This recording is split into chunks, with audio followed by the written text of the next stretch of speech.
मुझे लगा था ये बंदा तो रुक जाएगा, लेकिन घर वाले कहीं ना कहीं मुझे इमोशनली तोड़ने की कोशिश कर रहे थे कि हमारा सोचो। आप क्या बोलना चाहेंगे, समाज ने आपको क्या दिया, घर बना के दिया?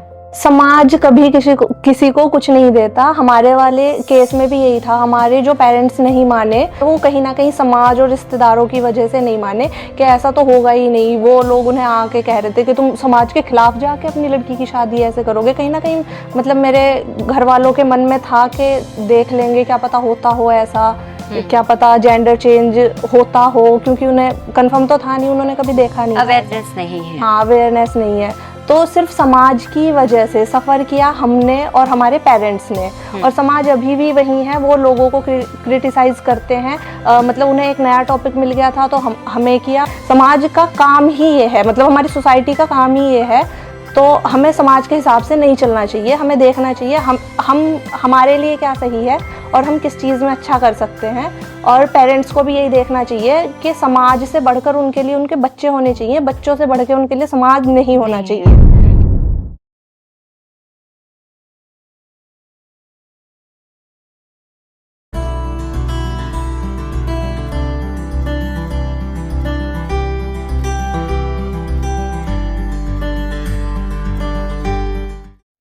पिछले एपिसोड में मैंने राज से मिलवाया था, अथर्व से मिलवाया था।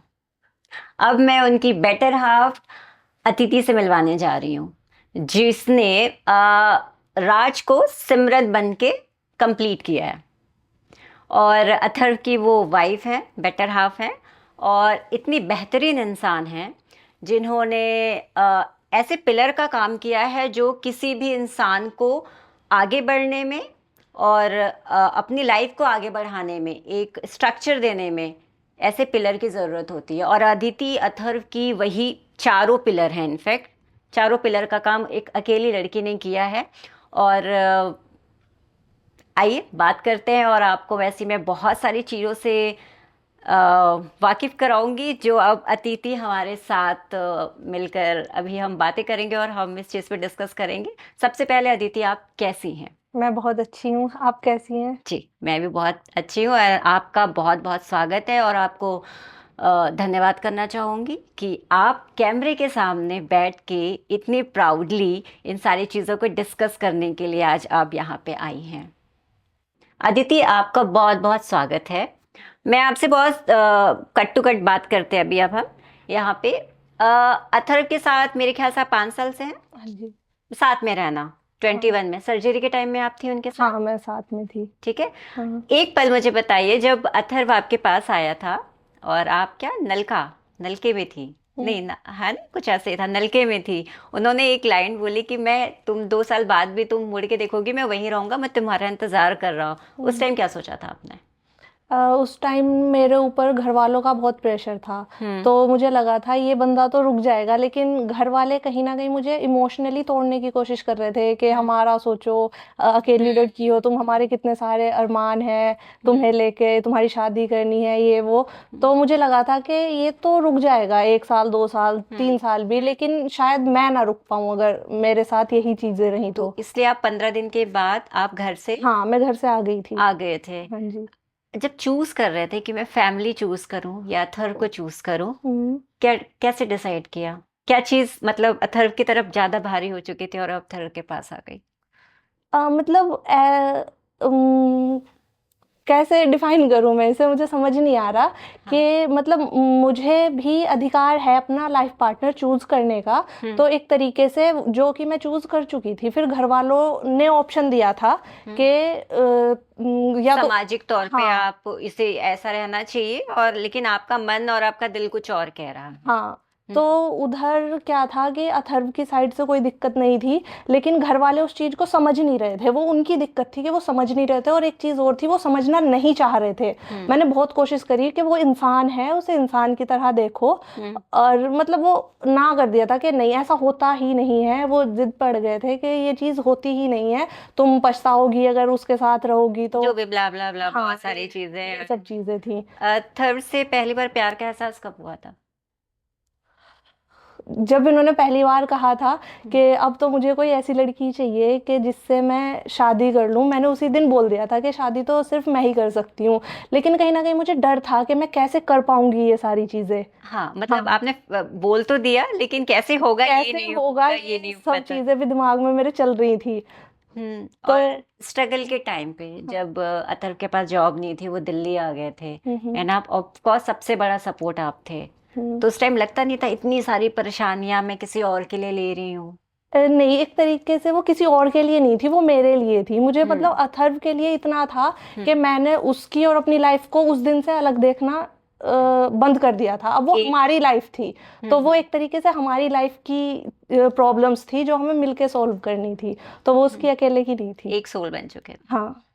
थे। और अभी आपके पेरेंट्स से बात होती है? हाँ जी। अब क्या सिचुएशन है? अब सब कुछ नॉर्मल है उनकी तरफ से। हम्म। मतलब पेरेंट्स में सिर्फ मम्मी पापा से बात होती है, वैसे तो बहुत बड़ी फैमिली है, दादी दादा चाची चाचा।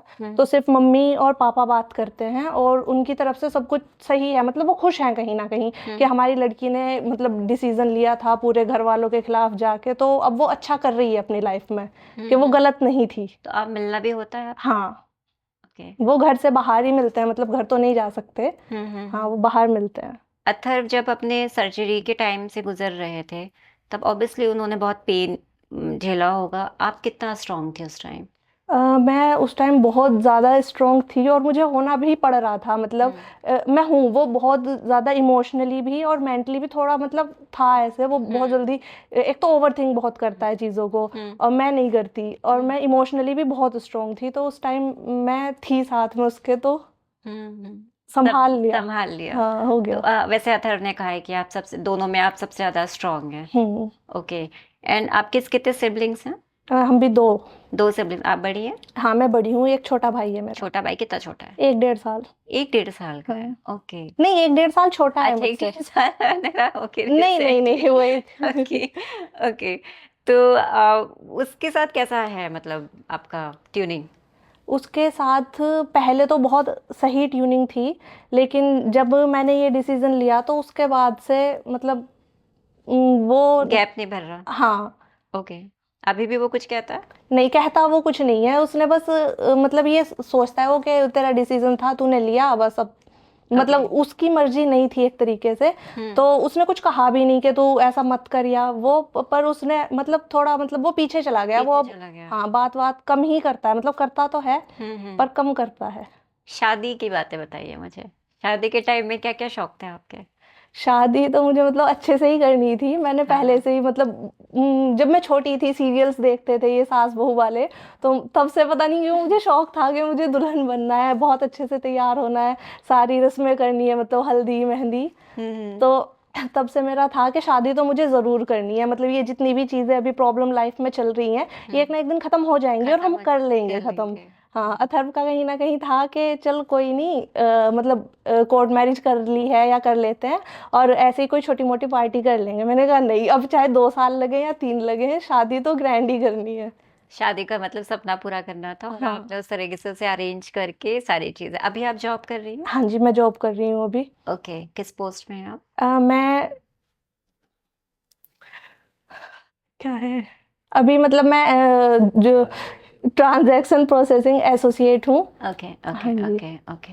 तो अभी आप मेरे ख्याल से आप टैटू आर्टिस्ट भी हैं, उसकी भी ट्रेनिंग ले रही थी, कुछ ऐसा हाँ, था? मैंने वो, हाँ अभी मतलब ट्रेनिंग तो मेरी पूरी हो गई है। और अभी मतलब कुछ मतलब मेडिकल इश्यूज की वजह से मैंने टैटू अभी बंद किया हुआ है। ओके। हाँ, मैं दोबारा स्टार्ट करूँगी। करना चाहिए। हाँ। एक एक अलग से साइड होना चाहिए, क्यों? ओके।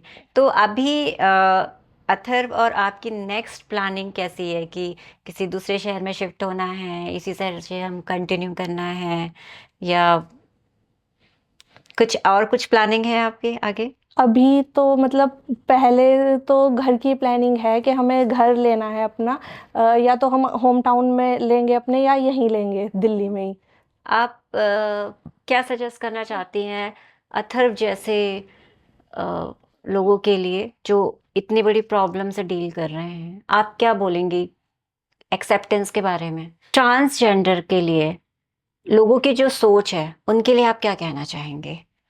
मैं यही कहना चाहूँगी कि मतलब हमें जेंडर बीच में लाना ही नहीं चाहिए, हमें इंसान को इंसान की तरह लेना चाहिए, वो भी इंसान है, वो भी हमारी तरह है, उनकी भी फीलिंग्स हैं, वो सब कुछ हमारी तरह खाना पीना उठना बैठना सब हमारी तरह कर रहे हैं, तो इस चीज़ को हमें इतना इशू बनाना ही नहीं चाहिए, नॉर्मल है ये चीज़ें। आप कोई बहुत बड़े मेट्रो सिटी से नहीं आई हो, आप बहुत ही स्मॉल टाउन से आई हो, लेकिन उसके बाद भी आपकी सोच ऐसी रही है, इसका रीज़न? इसका रीज़न कहीं न कहीं मैं अपनी स्टडी बैकग्राउंड को बताऊँगी, क्योंकि मैंने बायोलॉजी ली थी बीएससी और एमएससी में, तो वहाँ हमारी एक टीचर थीं जो हमें मतलब आउट ऑफ सिलेबस भी कुछ चीज़ें बताती रहती थी, जो ये मेडिकली और साइंस में हो रही थी। तो उन्होंने मुझे एक बार बताया था एलजीबीटीक्यू के बारे में पूरा, तो तब मुझे पता चला था कि हाँ, ऐसे भी होता है। ओके, तो आप मतलब एजुकेशन एक बहुत बड़ा माध्यम है कि हाँ। लोगों के सोच को, लेकिन कई बार ऐसा देखा गया है कि पढ़े लिखे लोग पढ़ तो लेते हैं लेकिन चीज़ों का एक्सेप्ट नहीं कर पाते। इस चीज़ से कभी आपने डील किया है कि दिख तो रहे हैं पढ़े लिखे लोग, लेकिन आपको ऐसे कभी सिचुएशन में आप फंसे हो? हाँ, बहुत लोग हैं, लेकिन वो ना मतलब हमें क्या है कि चीज़ें एक्सेप्ट करनी चाहिए। वो इस चीज़ को एक्सेप्ट ही नहीं करते कि ये चीज़ भी है लोगों के साथ, या ये चीज़ एग्ज़िस्ट करती हैं। मतलब उनकी खुद की ही ये सोच है कि हम ये एक्सेप्ट करेंगे ही नहीं, ऐसा हो ही नहीं सकता। ये चीज़ें हो ही नहीं सकती, तो वो वाली सोच एक अलग है। उसके बाद आप उसको कितना भी पढ़ लो या वो कर लो, अगर आप किसी चीज़ को ठान के बैठ गए कि हमें तो ये एक्सेप्ट करना ही नहीं है, तो वो लोग नहीं करेंगे।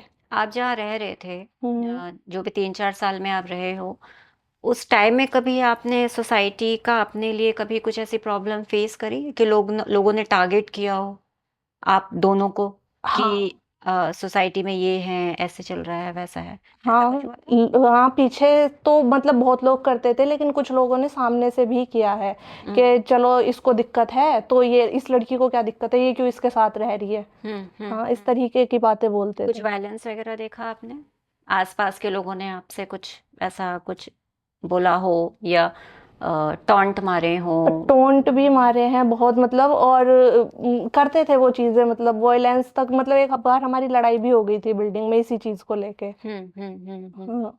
ओके, पुलिस कितना सपोर्ट करती है अगर सपोज कि ऐसा कुछ हो जाए और आपने अगर कॉल किया, कोई आपको धमका रहा है या कोई आपसे कोई धमकी दे रहा है या मारने पीटने या दरवाजे में कोई आ गया है, तो अगर आप पुलिस को कॉल करते हो कितनी हेल्प करती हैं वो? हमारे वाले केस में तो बिल्कुल भी हेल्प नहीं किया था पुलिस ने, उल्टा हमें ही कह रहे थे। क्या कह रहे थे? ये कह रहे थे कि जब तुम अच्छा खासा कमा रहे हो, लोग तो ऐसे ही हैं, तुम कहीं और अच्छी सोसाइटी में जाके रह लो, अपनी सोसाइटी चेंज कर दो यहाँ से, और ऐसी जगह रह लो जहाँ लोगों का कोई मतलब ही ना रहे, या मतलब तुम लोगों से बात ही मत करो, तुम छुप के रहो, तुम किसी को पता ही मत लगने दो कि तुम्हारी आइडेंटिटी क्या है। मतलब उन्होंने बिल्कुल भी हेल्प नहीं किया हमें इस चीज़ में। ओके, आपका अभी का जो फ्रेंड सर्कल है हम्म। उस पे कितना कंफर्टेबल हो आप? उसमें तो पूरा ही कंफर्टेबल है, शायद वो हमने चूज किया है वो फ्रेंड सर्कल। आपने बनाया है हाँ। लोगों के हिसाब से चूज करके हाँ, कि तो अब किसके साथ वही रहना गिने है? चुने लोग रह गए हैं जो मतलब इस चीज को अच्छे से समझते हैं, खुल के सपोर्ट करते हैं। बट आज भी कहीं पे ऐसा है कभी, मतलब एक आध बार आप सोचने लग जाते हो कि जाए नहीं जाए लोग हमें कैसा, कि बिल्कुल अब फर्क ही नहीं पड़ता है कि दुनिया जो भी बोले हमें कोई फर्क नहीं है, या स्टिल अभी भी आपकी कहीं पे एक कसक है कि नहीं लोग हमें जज करेंगे? आज भी नहीं, होता अब है? तो शायद ऐसे लोग हमारे सर्कल में रहे ही नहीं है, या तो हमने कट ऑफ कर लिया या उन्होंने ही कर लिया। आज के टाइम में तो हमें नहीं लगता है ऐसा तो कि हमें सोचना पड़े कहीं जाने से पहले। ओके, तो आज मतलब आप बिल्कुल दिमाग से क्लियर हो चुकी हैं, आपको कोई फर्क नहीं पड़ता कि कोई हमें किस तरीके से देख रहा है, कौन हमें क्या सोच रहा है, हाँ। ये कह सकते हैं? हाँ जी। अदिति, आप अपने को किस इस पे रखती हैं? आपकी आइडेंटिटी क्या है? अ, आप आपने जब प्यार किया, अथर्व का जो स्टेटस था वो एक कंफ्यूजिंग स्टेज में थे, तब तक उन्होंने सर्जरी नहीं कराई थी। आपने जब शादी करी वो मेल बन चुके थे, तो आपको प्यार किससे था? उम, आप क्या चाहती थी? अगर बात है मेरी आइडेंटिटी की, तो मैं अपने आप को एज ए स्ट्रेट वुमन या सिस वुमन आइडेंटिफाई करती हूँ। और अथर्व को जब मतलब मुझे चीज़ें पता चल गई थी कि ऐसे चीज़ें हैं, या सर्जरी के बाद ये इंसान ऐसे दिखेगा या ऐसे बन जाएगा, तो सर्जरी से पहले भी मैं उसको एज अ मेल ही देखती थी, तो मैंने कभी उसको वैसे देखा ही नहीं। ओके, हाँ। ओके, तो आपको ये पता था कि वो सर्जरी के लिए जा रहे हैं और उनकी भी इच्छा वही है कि वो मेल बन जाए? मेल बन जाए। अच्छा, समाज से घर बनता है, घर से समाज। आप क्या बोलना चाहेंगे? समाज ने आपको क्या दिया? घर बना के दिया? समाज कभी किसी को कुछ नहीं देता। हमारे वाले केस में भी यही था। हमारे जो पेरेंट्स नहीं माने, और हाँ मतलब पेरेंट्स जो नहीं माने वो कहीं ना कहीं समाज और रिश्तेदारों की वजह से नहीं माने कि ऐसा तो होगा ही नहीं। वो लोग उन्हें आके कह रहे थे कि तुम समाज के खिलाफ जाके अपनी लड़की की शादी ऐसे करोगे। कहीं ना कहीं मतलब मेरे घर वालों के मन में था कि देख लेंगे, क्या पता होता हो ऐसा, क्या पता जेंडर चेंज होता हो, क्योंकि उन्हें कंफर्म तो था नहीं, उन्होंने कभी देखा नहीं था। अवेयरनेस नहीं है। हाँ, अवेयरनेस नहीं है। तो सिर्फ समाज की वजह से सफ़र किया हमने और हमारे पेरेंट्स ने, और समाज अभी भी वही है। वो लोगों को क्रिटिसाइज करते हैं। मतलब उन्हें एक नया टॉपिक मिल गया था तो हमें किया। वो मतलब नॉर्मल लोगों को भी, नॉर्मल क्या मतलब जो अपनी लाइफ आराम से जी रहे हैं, उन्हें भी किसी ना किसी चीज़ पे वो क्रिटिसाइज करते ही हैं। समाज का काम ही ये है, मतलब हमारी सोसाइटी का काम ही ये है। तो हमें समाज के हिसाब से नहीं चलना चाहिए। हमें देखना चाहिए हम हमारे लिए क्या सही है और हम किस चीज़ में अच्छा कर सकते हैं। और पेरेंट्स को भी यही देखना चाहिए कि समाज से बढ़कर उनके लिए उनके बच्चे होने चाहिए, बच्चों से बढ़कर उनके लिए समाज नहीं होना चाहिए। क्योंकि अगर मेरे मम्मी पापा कल बीमार होंगे तो समाज आके उन्हें खाना बना के नहीं दे जाएगा या उन्हें हॉस्पिटल नहीं ले जाएगा। मैं अपने पेरेंट्स के काम आऊंगी कि अगर वो बीमार हैं तो मैं उनकी टेक केयर करूंगी। लेकिन ये चीज़ ना अभी हमारे उधर गांव में लोग सोचते नहीं है। हाँ, वो समाज को थोड़ा ऊपर रखते हैं कि बेइज्जती हो जाएगी अगर हमने समाज के खिलाफ कोई काम किया तो।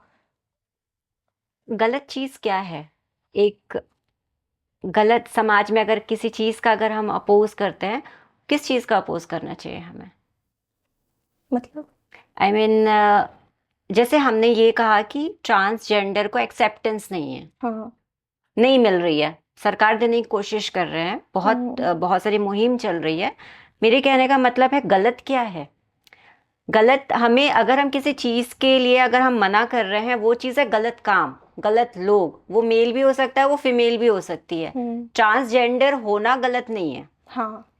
इंसान का जेंडर क्या है ये कोई बहुत ध्यान वाली बात नहीं है। इंसान कैसा है ये सबसे ज़्यादा ज़रूरी है। अगर एक मेल किसी को मार रहा है, पीट रहा है, ऐसे जेंडर का कोई फ़ायदा नहीं है।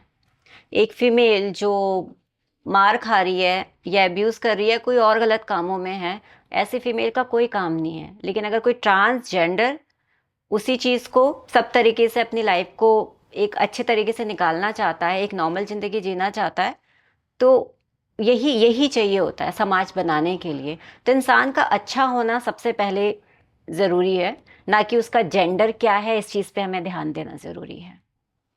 आपकी शादी में आपके फादर आए थे। हाँ। पहले आपके फादर ने इस चीज़ को एक्सेप्टेंस नहीं दी, ठीक है। आप जो भी इस दौरान आपके फैमिली वालों ने जो भी आपको बुरा भला कहा, आप इस चीज़ से उनको माफ़ कर पाएंगे? हाँ, क्योंकि कहीं न कहीं उनके लिए ये चीज़ बहुत नई थी और वो समझने की कोशिश कर रहे थे। लेकिन इसमें भी फिर समाज का ही रोल आता है। उन्होंने उन्हें समझने नहीं दिया कि तुम गलत कर रहे हो। तुम अपनी लड़की की शादी अगर ऐसे इंसान से करोगे तो ये समाज के खिलाफ होगा। कहीं न कहीं उन्हें उनके पेरेंट्स ने ये भी बोल दिया, हम तुम्हें बेदखल कर देंगे अपनी प्रॉपर्टी से, तुम उससे ही मतलब रखो, हमसे मत रखना।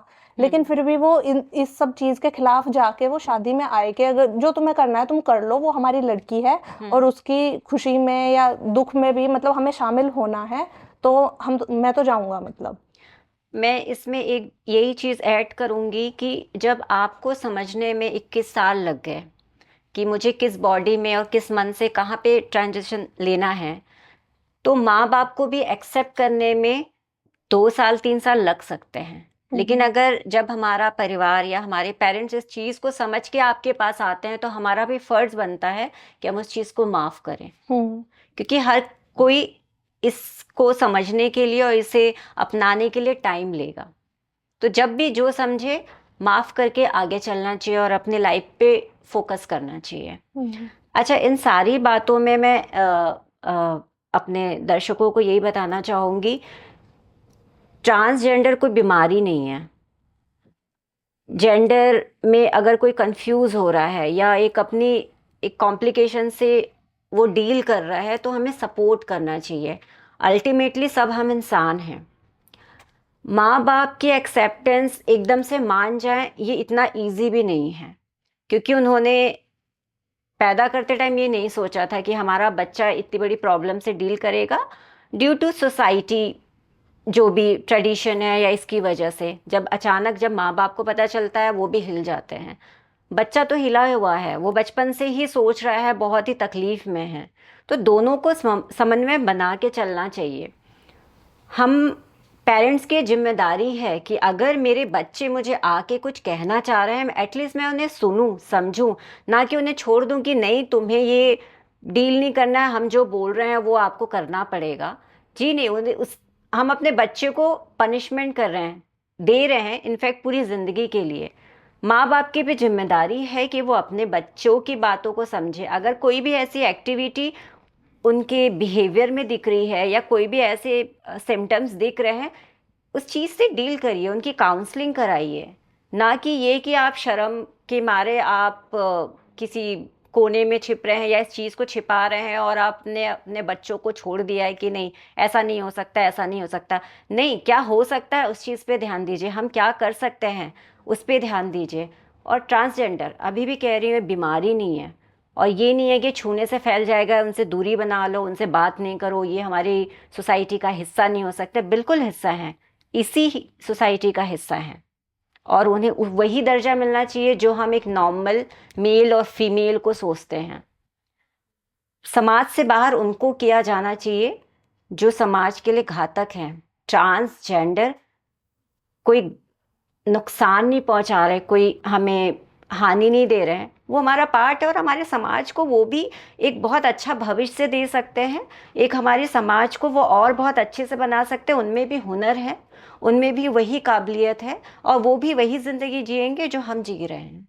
तो मैं इसी के साथ इस पॉडकास्ट को ख़त्म करना चाहूँगी, और नेक्स्ट टाइम फिर हम एक नए सब्जेक्ट के साथ, नए गेस्ट के साथ जल्दी आप सबसे मिलते हैं। धन्यवाद।